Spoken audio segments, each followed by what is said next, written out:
Alright, hello and welcome back to Paper Mario the Thousand Year Door Shuffleizer, which means randomized part. I definitely know what part this is. 24? Is that right? I truly, I lied to you, I don't know. Yeah, let's get back to it. Yeah. What was I doing? It's been a couple weeks since I recorded the last part. I'm in a little bit of a rut, kind of personally, YouTube professionally, and just like, I guess health-wise as well. It's been a little rough. I don't know. I'll go into it a little bit more, but let's start this off first. Okay, I don't have the emergency shroom elusive badge. Oh, let's do this one. After I feel like I was going to the left for some reason. I don't remember why now. I should have watched the end of the last video. I'll figure it out. After an elusive badge, must explain in person. Meet me on the roof of Zesty's house in Rogueport Square. I like how they warned me that it might be dangerous. Yeah, I just... Man. So, there's a couple things going on at once that's kind of tanking my mood. And I'll go into it one by one. I guess just to break it out there. Oh, there's Luigi. Okay, we'll talk to him in a sec. This is one of my favorite ones. Or at least the guy is one of my favorites. His little partner. Let's do this first. Hey, I know you. I'm Mr. Mustache, Mr. Mustache Cutie. I'm the one with the trouble. I'm a pretty lucky girl to have a strapping fellow like you take on my trouble. Well, let me get right to it, okay? I've done all I can to find this one elusive badge, but I failed at every turn. The badge is hidden in Hooktail's lair, of that much I'm sure. I went to check that room after I heard you defeat Hooktail, but nothing. I did hear rumors that to find this badge, one has to use the power or use the wind. I have no idea what that means, though. Anyway, look for it, okay, sweetie? Okay. Onwards. So this one, you have to go back to Hooktail's castle, just yet again. There's so many quests that send you back here. I think this is the last time. But this one's pretty easy once you know what to do. If you don't know what to do, it can be a little annoying. So let's get into it. One, I'm having some health problems. And I don't like having health problems. I'm not like the healthiest individual normally, but it just sucks to have like chronic stuff. Just like weird pain. So, not thrilled about it. It's definitely taken a dampen on my mood because of it. And when my mood isn't great, I try not to record because, as I think I've explained before, I know these videos are going to be up, you know, effectively forever, as long as I decide to keep them up. And the problem with that, I think I went the wrong way. The problem with that is that, and I talked about this before too, we're in part 20-something of Paper Mario, right? If I have a bad part, like whatever, I'm gonna operate on the assumption this is part 24. I think it is, but I'm not sure. If I have a bad part 24, you guys aren't finishing the rest of this series. Like, you'll just stop watching. Or, you know, maybe some of you will. Maybe you'll be like, oh, whatever. Like, and just skip to the next one. I don't know. I know personally that if I'm not really vibing to a video, sometimes it takes me a while to get back into the series. Usually I have to, like, really like the game to, like, go back to the series to give it, like, another shot. So I try to avoid that because, like I said, it's bad for business. Two, it's just in general, you know, just having a better mood, making you better videos when you're in a better mood. That's just, you know, that's science. So I try to avoid it, but yeah, I don't know. I just feel weird. So the other part of it is that, as I've mentioned a couple times, I'm dieting. Now, dieting means not eating the foods that, you know, give you joy. And I don't have a lot of vices. I would say probably video games is one of them, and video games can be very temperamental, where sometimes I want it to be a vice, and I just like can't get into a game or something. So that's kind of hit or miss. And you know. The other one I do is I do a lot of meth. No, I'm just kidding. Can you imagine? I've got, like, I don't really drink. Edibles are for sleep. So I don't really do those too much. They're mostly just, like, right before bed. So, like, you know, I'm kind of just raw dogging reality a lot, which I don't recommend anyone do, because that's too dangerous. Reality is too difficult. You can't take that just at face value. But anyway, so I removed probably one of my best vices, which was food. Like, you know, junk food, stuff like that, takeout. Big proponent of it. So now not only am I eating healthy and eating smaller portion sizes, it's made me cranky. It's really what I'm trying to get to here. Like really cranky. And like really just like kind of pissy, I guess. Like kind of bitching and moaning a lot. I'm just like, I don't like that it's doing this to me. Like, I know I can recognize it, and that's, you know, that's better than nothing. Because you could just, some people could do this and just not even know that they were being kind of off. And, you know, that's the thing that can happen. But I'm very aware that I'm doing it, and it bothers me. Which just kind of adds on to it. Where it's like, you know, now I'm in a bad mood, and I'm being kind of pissy, and I'm aware that I'm doing it, which makes it worse. So, anyway, that's been another part of it. I finally just solved that last night. So I've been dieting for a while. We're down 50 total pounds, which is impressive. The other part of it is some self-image stuff where I'm like, fuck, I've lost 50 pounds. And, you know, my, like, to the point where my belts don't fit anymore. I need to either punch new holes in them or buy a new smaller belt, which is cool. And, like, you know, my pants and my shirts fit better. It's great. But, like, the vain side of me, it's like, I don't look any fucking different. I lost 50 pounds and I look exactly the fucking same. And I'm like, you know, that shouldn't matter, right? It should just be about if I am feeling better, I'm healthy, and that should be enough. But it's not. I'm vain. I can admit that. And it kind of sucks. I'm like, I don't feel like I look better. So that's kind of weighing me down a little bit too. On top of just like wild weight loss related mood swings. And yeah, let's see. What else is going wrong in my life? Oh, so I'm working on the platinum for Final Fantasy VII Remake because I want to do that, play the DLC, and then play Crisis Core before Part 2 comes out in what is it, January, February?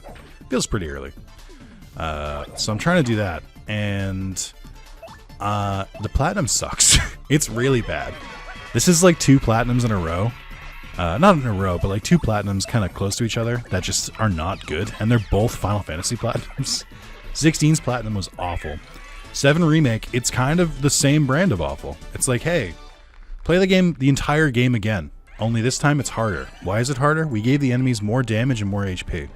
It's like, okay, well, like, but I want to be super strong too, right? And they're like, you're going to be equal to the enemies. I'm like, well, what? What's the point? Like, why? Like, come on. So it's annoying. I've only got 2 more chapters left. I have the super boss to fight still, and I have to get the last enemy skill. Oh, that was annoying. So there's a trophy for beating the Marlboro, which is kind of like a hidden, not super boss, just hidden like normal boss. And and I fought it, and I got hit by its bad breath attack, equipped with the enemy skill materia, which is all you're supposed to do. And it didn't proc, and I wasn't sure if it told you if you learned the skill after the battle, but apparently you learned it immediately. But anyway, so I fought. You have to go through like 5 rounds to fight him. So I did that, and all just to not get the skill. So I have to fight him again anyway. And I was like, well, what the fuck? Like, and then PlayStation updated in the middle of the night after I turned my after I like put it in rest mode, and the game didn't autosave. So I have to fight it again anyway, which honestly does take the sting out a little bit. Because I'm like, well, now it doesn't feel as bad because I would have had to do it no matter what. But still, it's the principle. So there's that. Oh, and here's the big one. Here's the one I don't really like talking about because it feels very vulnerable, but here it is. My YouTube channel's not doing well. Like, and I knew this was gonna happen, and I still like couldn't mentally prepare myself for it, and it's upsetting. So I guess because this is a different series, there could be people who don't know about this. So I was playing Digimon Forbidden Memories, which is a Yu-Gi-Oh! Forbidden Memories hack, the 2000 game for PlayStation, but it's modified to all have Digimon cards. Great little ROM hack. I enjoyed it a lot. Take a sip of my drink. But yeah, I really enjoyed it, and it did really well on the channel, like really well. The problem is, it did really well, but like. Those kind of views are like flash in a pan, so to speak, where it's like they happen and then they don't really produce dividends. Like there aren't still people watching the Digimon Food Memories videos that I released like a month or 2 ago now. Because of like, of course they wouldn't. That's just not gonna like, you're not gonna get views just like in perpetuity. That's not how this works. Yeah, so I was like, you know, I knew as soon as like all the views are going up, it's like, wow, all my metrics are going up, like, you know, views, watch time, etc. And I was like, this is great. And now I have to watch it all fall back down. And that's the part that's like really hard to do. I take my YouTube stuff, it may not seem it, but I do take it pretty seriously. And just like watching all of my metrics fall and knowing there's not a single fucking thing I can do about it. Like, I don't have anything to like pull out of my ass to be like, well, this'll bring the views back up. You know, this is tested well or some weird shit. I'm like, no, I just like, if I think of a good idea, I do it pretty much as soon as I can. There's no hidden like secret like technique or anything. It's just like I do it as I go. The other problem is I play a lot of really long RPGs. He said in part 24, and so like I'm like so limited because like eventually all of my series are going to be like in part 20 or in the teens or whatever, and I'm like I physically can't like I can't change it up. I can't just abandon games as soon as I like, you know, get halfway through. A, because that feels wrong, and B, because I need, like, people would stop watching eventually because they'd be like, well, he's not going to finish it, so what's the point? So I put a lot of expectations on myself about this stuff. Whether that's healthy or not, who's to say? But I just like, it's just really like all of that stuff happening at once. It's like really hurting me. Like, not really. It's like, it just sucks. That's all. Like, I just don't like, you know, the feeling of like just kind of watching my YouTube numbers go back down. Like, I don't even remember what they were before Digimon Forbidden Memories. So I can't even tell them like ending up higher than I was. I will be able to tell in a couple months once I have like most of that data. But I'm like, it just sucks. It's like, I know I'm not recording as much because I just don't have the energy sometimes, or I'm in a bad mood. It's just like all of that combining. I'm like, this sucks. I hate this. I just want to be better. Just like better, like health-wise, mentality-wise, YouTube channel-wise. And you know, it's just tough sometimes. But then it's like a vicious cycle too, because I'll be like not feeling it because I'll just be like, well, I'm not doing as well as I normally am. And then because of that, I'll just like stop recording altogether. Because I'm just like, I put myself in a bad mood. So then I just don't do any videos, and I'm like, well, that's not the solution either. I don't know. This stuff passes, you know, sometimes stuff hits the algorithm, sometimes new games, sometimes people catch on to stuff, but it's just, it's just a lot. It's just rough. But I thought I could share it with you guys here. I thought this was a safe place in the Paper Mario videos. Although this did partially contribute to my my funk, because I released part 23 on Sunday, and I think in 24 hours it got like 20 views, and I was like, that's bad. That's like even before Digimon Forbidden Memories bad. And I'm like, is this it? Am I washed? Do I finally like, is this the slow decline for the rest of the channel? Am I finally gonna like, you know, just lose it? Are the people finally losing interest? Has it finally happened? Like, I should say, and because I've had, like, I think I've had pretty good year. Like, first of all, 2023 has been a phenomenal year for my YouTube channel. Like, I want to say like 4 times as good as it was in 2022, and not just Digimon Forbidden Memories. It's been spread throughout the year. Multiple different games have done really well. So I need to just like internalize that. But the other part of it is that I think I hit my views peak back in 2016 when Digimon World Next Order came out. Really, really good. That was a series that people watched every single part of, and like multiple of them hit the algorithm. It was a good time, and I don't think I've ever quite been able to get back up to there. I wasn't able to get back up with Hacker's Memory. I wasn't able to get back up with Digimon Survive. Even Digimon Forbidden Memories, I don't think it really touches that. If anything, it's like it might be equal to it, but I'm not sure. I'll find out when I have more data. So I need to kind of remember that and keep that in mind to myself, so I don't feel as bad. But I had a point here. What was I saying? Oh yeah, but like besides that, all of my other metrics have been like steadily increasing. Like my subscribers have never been lower one month than they were the month before. I think one month I only gained 2, and that was like a couple years ago. But like my channel has been slowly growing, but it's just this like weird nature of like having to feed the beast, so to speak, where I'm like, God, it doesn't matter how many videos I record. I'm releasing 7 a fucking week. Like, it's so hard to keep up with. And like eventually I'm just, stuff's gonna slide and I'm gonna feel really bad about it and guilty. And even people in these comments, people in the Discord, they'll be like, Nick, don't worry about it. Listen, just want you to get better. It's cool. We can wait and stuff like that. And you're not the people I'm worried about. Like, I appreciate it. I really do. And it's good to know that I don't think it'll ever completely go away. There will always be some people here.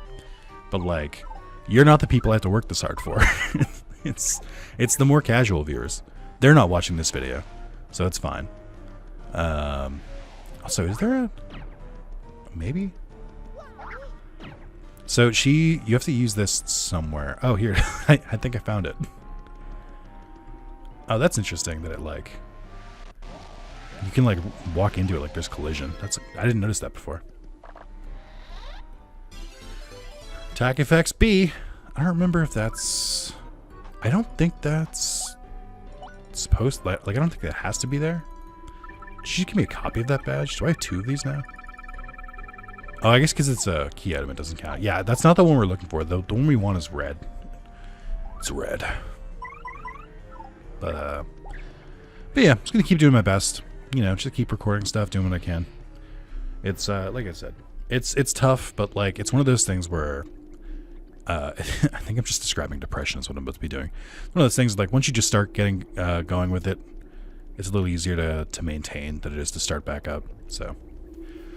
I'm not too worried about it. The thing that kind of bugs me is that before I was having some of these health problems, I could just, like, bang out 4 videos in a night, because I would just, like, go right on through, but I can't do that anymore. I have to, like, get up and stretch. I have to, like, go rest in between. I'm like, this sucks. I hate this. So, I guess I'm just getting used to the new normal. I mean, ideally, a lot of this stuff should be clearing up soon. The problem with the particular health problems that I've had is that they have kind of a long recovery time, and it's kind of easy to fuck up and make it like worse. So I just have to be aware of that. I hate, it's not my style. I don't like being careful. I don't like doing that in any part of my life. I like going all out, let's take some risks. But that doesn't pay off here, so I can't do that. Anyway, I thought of another thing that I wanted to talk about today, and I didn't know, or I wanted to talk about it in one of my videos, and I didn't know which video to do it in. But this seems like a good time, so doing a side quest. I thought, you know what, guys? This video's kind of been a little heavy, so let's try and brighten it up a little bit. Let's talk about 9/11. So, I'll give some context. So, I called my grandfather and my grandmother separately for Thanksgiving, just to chat it up with them, see how they're doing, just to check in on the old bags. No, I shouldn't call them old bags. If they ever hear this, no, they're not. They're both very lovely people. But I was thinking maybe I can go back a little further here, since we're already kind of having kind of an emotional video. I'll hit you guys with some emotional stuff. So I was really close to my grandfather and grandmother when I was like very, very young, like 2, 3, 4. They eventually got separated. The timeline on this might be a little wonky because, I was really young. But they eventually got separated. My grandfather remarried. My grandmother didn't remarry. I don't know what to call that, step-grandmother? I don't know what the word is for that. But the woman that my grandfather married is also very nice. So I love all of my grandparents. They're very great. But they weren't really in my life growing up, besides when I was really young. That's not their fault. It's my mother's. Which, again, I told you it was going to get heavy. You need to hold on to me, or hold on with me here. I forget how to get back. Oh, can't Yoshi just do this? So my mother wasn't the best of people, and that's just a really quick way to say a very long conversation. She wasn't the best of people. She liked to borrow money. She liked to take advantage of people. She was very aware. She was very empathetic and very good at reading emotions, and horrible at following societal norms with those emotions. She knew how to press people's buttons and take advantage of them pretty much any way they could. Just not a great woman. She's dead now, so it's okay. We can say that. Jesus Christ, Nick. Let's go darker. Let's go darker. No. So, when I went to college, this would have been in 2011. I went just out of high school. I went to a college down in Cape Cod because I live in Massachusetts. My grandfather lived in Cape Cod. I knew that vaguely. So, just kind of on my own, I was like, well, you know, I don't really like my mother. Stands to reason that he probably had a good reason to kind of walk away. So I was like, let me reconnect with my grandfather. And I just like invited him out to lunch nearby. And that was kind of the first time I'd spoken to him in like maybe like 10 or 15 years. And no, it wasn't like 15 years, yeah. No, maybe. 10 to 15 sounds right. But yeah, so I finally reached out to him, found out, or after I talked to him, like, you know, after like an hour or so lunch, and I was like, holy shit, this is crazy. I've never really felt like I fit in with my like mother or anything, but talking to my grandfather, I'm like, holy, I see so much of myself in this man. Like, I don't know if it's genetics, I don't know if it's a sense of humor or something, but I was like, holy fuck, is this what it feels like to have family? Jesus. And it really threw me off. That face, does it mean you found the badge? Well, this is certainly the badge that I was looking for. Oh my, yes. Now, my sweet, promise to hear me out without getting mad. You see, I was the one who hid that badge. It was a little game of mine. What? The betrayal! I have to apologize, but I knew you would find it, my handsome cheese hunk. You may have even more badge-finding skill than I do. I just thought of something. Perhaps I should just travel with you from now on. Because, I'm sure to find a lot of badges that way, don't you think? Now, about that reward, let's see. Take this badge that you managed to find, but I expect you to lead me to more. Oh boy. Can't wait. What a great badge. What a good reward. Now let me formally state that you will now enjoy the pleasure of my company. Oh. Ms. Mouse joined your party. That's right, hidden party member.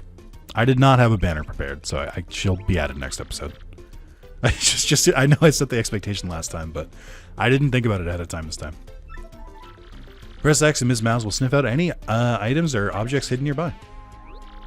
Doesn't seem to be anything in this area, dearie. If you press X, I'll sniff around and tell you if there are any items nearby.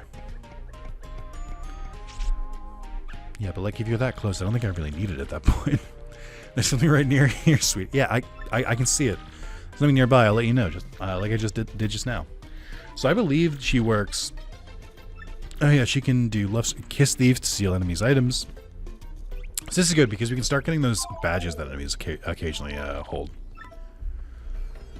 Coolio. But yeah, like she'll tell you if there's hidden items in an area. I don't know what's hidden in this area. What the fuck is she? Oh, it's probably this. it's probably this big chest here. But yeah, it's she's kind of useful. I don't really use her that much. Like I'll swap her in if I see that someone has a badge and I want to steal it, but that's about it. But cool. I like optional party members. I feel like it's something that gaming doesn't really do anymore, so it's pretty neat. Wow, this sucks. This dude got so much worse. He got hit the hardest by the randomizer. All of his stuff looks terrible. Like he just doesn't have anything good to sell. Oh yeah, I was supposed to go hunt for Bobbery, right? I guess I'll do that after this. Alright, here we go. Did I talk to you? I don't think I did. Well, I headed the Circuit Break Island and got to meet a marvelous compass piece. You wouldn't believe it, bro. Talk about thrills, chills, and spills. It was a pretty nuts, bro. When I hear what happened, it is a pretty long story. Alright, hold on. Let me get some water for this. Hold on.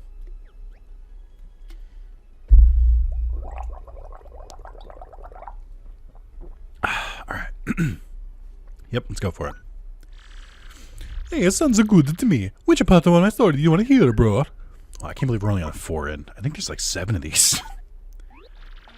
Well, like I said, it's a really long story, but here it goes. Just as the boat arrived at Circuit Break Island, we heard of this incredible racket. We soon found out that they hold kart races almost every day on the island. I just wanted to lean into the Dracula thing for a second. Or, Luicula? Or Druigi? I don't know. Whoever takes first place in the race gets to rule the island as king for that day. Just as we got to the race track, they were holding the awards ceremony. I couldn't believe my eyes. Right there on the trophy, they gave it to the winner. It was another piece of the marvelous compass. I almost passed the dead away. Sounds a lot like the Glitz bit, where like they were giving away the prize. These feel like I feel like I finally cracked what all of Luigi's stories are. I feel like they're concepts for like things that places that Mario might have gone instead. Like they were all other pitched ideas. Because some of these, they all do really feel like they'd fit in with this game. I decided right then and there that the only thing to do was enter the next race. I mean, I've driven in a kart races before, so I thought it'd be okay. Boy, was that wrong. The karts were supercharged machines that could send you airborne with their exhaust. These vehicles were armed with missiles and bazookas, if it's anything goes, bro. Of course, I wanted to get right out there pronto. These drivers were crazed. But I worked up my courage and signed up anyway. And finally, my race day finally came. I got one of the best of cars, the big green 01. I took her 01, I guess. I took my position at the start line.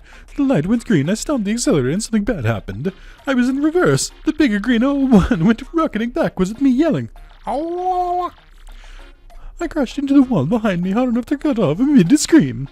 In one fell swoop, I dropped into last place and wrecked my racing machine. But it wasn't all bad news. All of my other cars crashed because of my maneuver. Once I got in gear and took off, I was the only car left. I won by a country mile, bro. I took the piece off my trophy and added it to the marvelous compass. The compass came to life and pointed me towards Jazafrez, town in the east. And then I heard that a voice, Princess Eclair's voice, echoed in my ears again. Oh, my princess, random words would form poetry spoken by your voice. I will most definitely save you. Just wait for me, Princess Eclair. Oh, sorry about that, bro. So after that, I got her back on my butt, and I came back and hit a rogue port, and that's what's been up with me. Neat. Yeah, I'm Torque. I don't for a second think this dude's telling the whole story. The only reason I lent him my rig was because he got down on his knees and begged. And what happens? He's in it for 1 second before he completely totals it. Idiot! I'm not letting this dip out of my sight until he repays me the 5,000 coin repair costs. Whoop. Gotta go, bro. See ya. Sounds like you've got your own issues to take care of.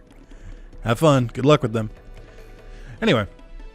So I was really surprised after talking with my grandfather as an adult. Yeah, I remember what I was talking about.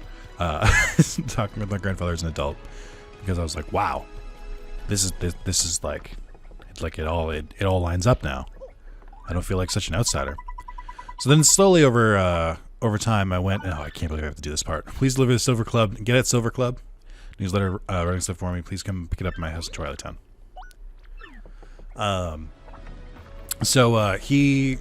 So I kind of reached out to more of my family after that and started talking with them more. And again, same feeling. I was like, oh, fuck, this is family. Right, got it. So very close to my grandfather. But also, like, because he wasn't there for a lot of my life, like, sometimes I have to, like, ask about it. But it's one of those things where it's like, you don't really think to ask about every single thing, right? Sometimes it just doesn't really make sense, but it like, occasionally follows the conversation, then it makes sense to ask. Hence, this brings me back to 9/11, okay? So my grandfather wasn't in my life during 9/11. So like I didn't really I wasn't really sure or I guess I just never thought to ask him because like why would you? But you know, we were talking about other things. I think we were talking about January 6th. And I was talking about like public events that are like very that like everyone has kind of like different stories for. Because like I was too young for the Challenger explosion. Which is a crazy thing to say, but I do remember what happened on 9/11. So I'll tell my story first of all. It's still a January 6th story. I think I've told this multiple times, but here it is again. I slept through January 6th. It's so bad, but it's so funny to admit. I forget what day of the week it was. It was like a random ass weekday, and I had like been exhausted that day, and I had no work to do, so I just like went and took a nap. And when I woke up, I had a bunch of texts from different people being like, wow, this is crazy. And Carlos had the most. He sent me like 8 texts. And I was like, what the fuck are you talking about? And he goes, check the news. I was like, what? What? And then I just kind of stare at my phone. I'm like, I don't have any news apps because I just find my news like secondhand. Just going to Google. News? It was more of like what happened today. Like I tried to figure out like what it would be, And then I saw the articles and I was like, oh shit. So like I woke up as it was ending, which like there's a part of me where I was like, fuck, that would have been cool. Just to be part of something, I guess. Mario, you accepted my drummer request. My mind allows something. I hope you deliver this Summer Club newsletter routing slip to the Great Tree Elder. I used to bring it myself, but the zip is really growling at me. Would you take it to me? Who did you say to bring it to? Okay, Great Tree Elder, got it. So anyway, 9/11. I know you guys are raring to hear about this. Here we go. So I was in 3rd grade at 9/11. That's gonna make some of you feel young or old. I don't know which.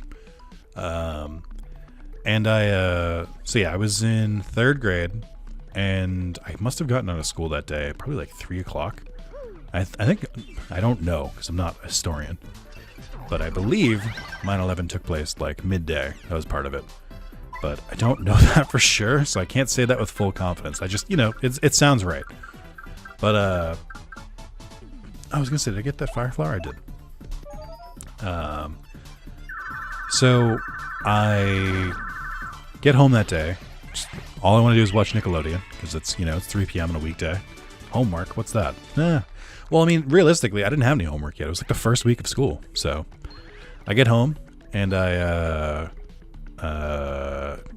like go to put on cartoons, and I like see that the news is on, and I was like, and my dad was like on the couch like watching this, and he was like, "What the fuck?" I was like, and I was just like, "Dad, I want to watch cartoons." And can we change the channel? And he's like, "Nick, this is on all the channels." And I was like, "What?" It's like that hasn't happened before. What do you mean? And then he was like, "You should pay attention to this. This is going to be something you're going to remember for like the rest of your life." And I was like, "I'm not going to remember this for the rest of my life." So anyway, that's exactly what he said. And then I watched the news reports, and I was like, "Oh shit." And I don't really remember much what happened after that. Fuck you, Dad, you were wrong. But no, I don't really remember too much what happened after that. I just remember that moment. So I don't remember. My grandfather is very liberal, which is fantastic. I love that shit. And so we were lamenting the state of the country, typical things, just bro stuff, and and somehow we got on this topic, and I was like, oh yeah, I don't think I've ever asked this.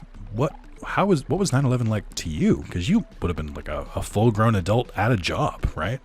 So my dad had like worked earlier in the day, so he got home, and by the time he was home, it was already happening, or it hadn't started yet, I should say. And my mother didn't have a job, and she was just sleeping or high or something. So I don't know what the fuck she did. But I was like, you must have an interesting perspective on this. And it's like, oh, I mean, not really. It's kind of the same as everyone else's, I think. My grandfather works in law, is what I'll say to not dox him. And he was telling me that he was working in the office that day. Someone had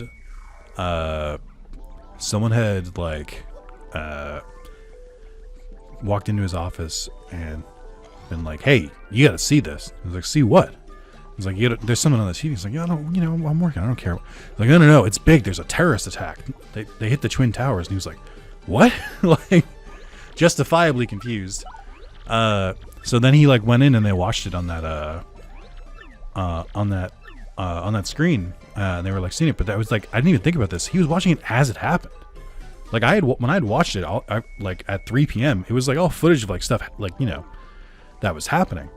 Like it was an ongoing event. It was mostly like we had more details by the time I had seen it, like 3 p.m. But he didn't. So he was like watching it, and he was like, "What the fuck?" And like. He was, they were like, they didn't have any information. I think he was saying he was watching, or he was like, heard about it before the second tower was even hit. I don't know. That can't be true, right? Because the second tower, what was it, like 5 minutes apart? I don't know what it was, but they, he was telling me that it was like, they're going to update. They didn't know, nobody knew what the fuck was happening. Like the world like stood still. And I'm like thinking about it. I'm like today, I think about it today, and I'm like, there's no fucking way the world would stand still if something like that happened today. It would be every middle manager in America would be like, "All right, yeah, you can watch it after. Get back to work." Capitalism comes first.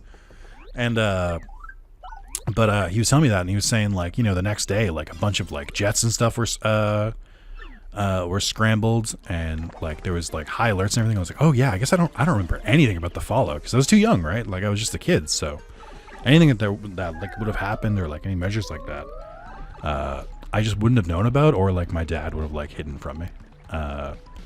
So I was like, oh, that's so fucking weird. It's just so crazy. And he was like, yeah. He was like, I saw the jets flying over. They scrambled all over the country. I was like, what the fuck? Just such a strange experience to get like someone else's kind of, I guess, perspective on it.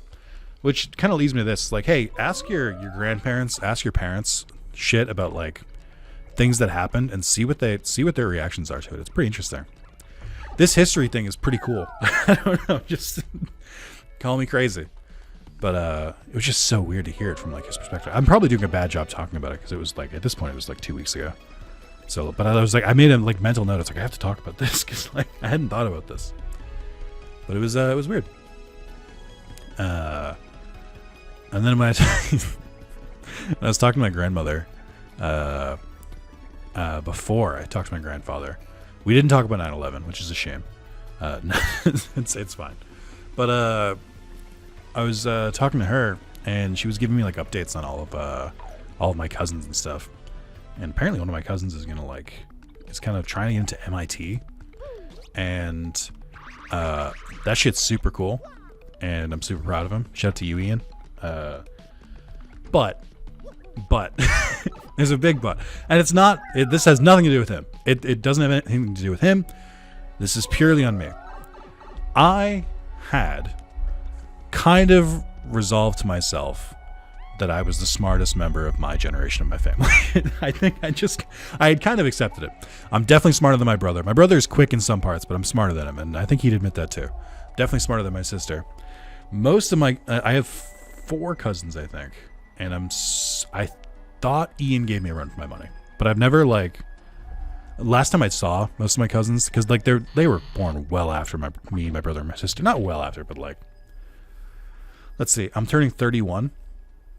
I think my cousins are like 18, 19, and like 17. So you know, I had a good 10 years on them, and I was like, so like I had kind of just like to myself told me that like, you know, I'm like for a while I was, because they were, you know, they were children or they were toddlers, and then like when it came into adulthood, I was like, I might have it still.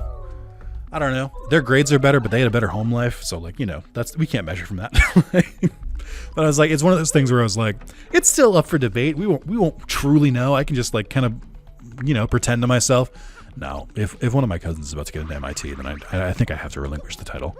And I'm not happy about it. I'm going to be a very sore loser about it. But it's very strange. I don't know. It's weird. Like I said, I'm the oldest in my generation of my family. My mother had me when she was 23, and she was the oldest of my aunts and uncles and everything like that. So, been kind of like, it's weird because like I'm old enough to, I guess not. It's weird because I'm not old enough to be like their uncle or anything. Because like again, it's just 10 years. But it just feels so, I don't know. I mean, I'm in such a weird spot with it. I'm just like this lone person. Like there's nobody else my age in my family. They're all either very old or they're younger than me by like 10 years. I mean, my brother and sister are only like 3.5 years apart, but still. I don't know. I feel like you can do, there's a little bit of a generation thing in 3.5 years. I think my brother and sister are like on the cusp of being millennials. They're like the last year you can be millennials. So I guess technically they still count. All right, I don't think there are any more troubles. You may have noticed I just kind of skipped through that. That was mostly because I just didn't care. It's just a fetch quest. Just talk to all of them and get 30 coins. Kind of a waste of my time, but it is what it is. All right, we got to talk to sailors. What? Kilo Key? That place is absolutely awful. I've heard. Not long ago, ship after ship went there hunting treasure, but none ever returned. I bet they met the bad end of the Pirate King's curse. These guys were dumb. Drag their ass. Kilo Key? You mean the island where the treasure hoard of Cortez, the Pirate King, is hidden? So, you want treasure, eh? Fine, but keep an eye out for the pirates, or the pirate curse will get you. Kilo Key? That's the cursed island. Don't get mixed up with that place for your own sake. Hey, Bobbery. No matter how much I work, life never gets any easier for me. Know what I mean? There's got to be a way to just go poof and get rich, poof. See that ship docked there? She belongs to Flavio, the merchant trader. He don't sail too often, though. Mostly he hangs out at Podley's joint on the plaza. Oi, you, with the mustache, what's with the stink eye, eh? You got something to say? Right then, ask me anything. I'm like an encyclopedia, I am. I can answer anything. Ooh, Kilo Clay. Listen, mate. Don't ask me about that place. I got no need for a curse from the Pirate King. So much for an encyclopedia. Wikipedia, you are not. Speaking of Wikipedia, I feel like I should donate to Wikipedia. I know that sounds weird, but I feel like I should donate to Wikipedia. It's a very valuable shared resource that humanity kind of shares, and the fact that they're underfunded seems kind of fucked up. More importantly, I just don't want it to be bought by a dickhead like Elon Musk, who just guts it. So I feel like I should help crowdfund it. Just toss him $5 or something. I don't know. I don't actively use Wikipedia, but you're goddamn right that if I want a summary of information on a subject, you bet your ass I'm going to Wikipedia. So I kind of feel like I should help keep that website, I don't know, alive. But who knows? Also, I think we're out of side quest mode. We didn't have that many side quests available, so I suppose I'll just switch back into my my formal wear. Still can't believe you haven't done the W emblem. I don't know where it is. Usually it's the L emblem you get super late. Alright, where is he? Where's the prick? And what do you want, Who, me you ask about? I am called Flavio. I am highest air trader, the richest man in Rogueport. Monetary wealth gives me freedom, yes, and freedom gives me wealth of spirit. And yet, why is it that a man whose life is unchained must always long for yet more, What is missing from my life, the tears that that tears at my very insides? I must know, what do I lack? Romance, emotion, thrills, money? Thrills. Thrills, you say, I suppose one does need some thrills every now and then. There's nothing like the feeling of being alone on a mountain shivering to death. No, foolish Flavio, not chills, you silly man. What I need are thrills. Wait, hold the horses, that is it! Now that I am thinking of it, I once heard of the treasure of Cortez, the Pirate King. Yes, this is the answer. Oh, what accent am I doing? I tried French, and I don't think I nailed it at all. I thought I could do a French accent, too. I took French for 2 years. How do I not know a French accent? Besides, my name is Pepe Le Pew. Yes, this is the answer. Oh, such happiness for me. A hunt for pirate treasure. What? Why, that just shrieks for romance and thrills and emotion and even money. Now I'm doing my Daro brain. Do you not know the tale? The Pirate King's treasure, hidden on Keelhaul Key? Well, tales say that the Pirate King Cortez hid his hoard of pirate booty there. For years, the treasure hunters and ruffians have gone there in search of the loot, but not a single one of them have ever returned. Oh, the horror makes my back tingle. What? Why your back? I guess your spine? People here whisper that the ghost of Cortez attacks all who seek his treasure. Eek! It is because of those very rumors that the people no longer go to Keelhaul Key. But that will not stop Flavio. The treasure is there, yes, and I'm going to prove it. For I am Flavio, trader extraordinaire, millionaire, sailor of the seven seas. What is that you're saying? You're also looking for a treasure here in Rogueport? Why talk such craziness? There isn't anything like that in this dull armpit of a town. You cannot be believing each stupid rumor about treasure some street urchin spews at. Street rat. I don't know. Aladdin, anyone? I need to watch Aladdin again. No. Now what madness comes bursting from your mouth? You have a treasure map? Well, hand it over. Rather, I mean, show me. You're having a joke on me. This map leads straight to Keelhaul Key. You swine, you mean to steal my treasure out from under me, you awful, awful man. I told you about this treasure, you dickhead. Well, now I'm confused. You're looking for things known as the crystal stars? But now that I am thinking, a star-shaped stone was said to be in Cortez's hoard. There's no way you would know that. There's no fucking way. Perhaps I could settle the first agreement of cash. Yes, that would be... stop such thoughts, Flavia. What you need is romance, thrills, and emotion. Oh, there's the other options I could have picked. I cannot ignore what this business before me suggests. That must be fate at work. Flavio shall go with you to Keelhaul Key. Of course, the crystal star is yours. Yes, but the rest of the treasure is mine. Give me the lamp. The treasure is yours. Wasn't a very good Jafar. I feel like I used to be able to do an okay Jafar. Huh? You must repeat that. Flavio's ears are plugged. You have no ship? Ha ha ha ha ha ha ha. You unfortunate foolish man. Do you not know who I am? I will have a ship ready in no time, and it will be massive and glorious. Splendid, splendid, splendid. I'm fine. Give me a sec. Let us begin preparations immediately, shall we? No, he's not Brian Blessed. God, I can't figure out what fucking voice to give Flavio. I will volunteer myself as our intrepid leader. Yes, and you will be captain. Danger and adventure tickle my nostrils. Come to the harbor right away. I used to give him a vaguely Spanish accent, but I don't know. That feels odd. I don't know that the Latino people or the Hispanic people claim Fabio or Flavio. But I'm not Hispanic, so I can't speak for them either. A conundrum to be sure. Well, I think that might be it. I think that might be the end of this part, because this seems like a pretty good point to leave off on.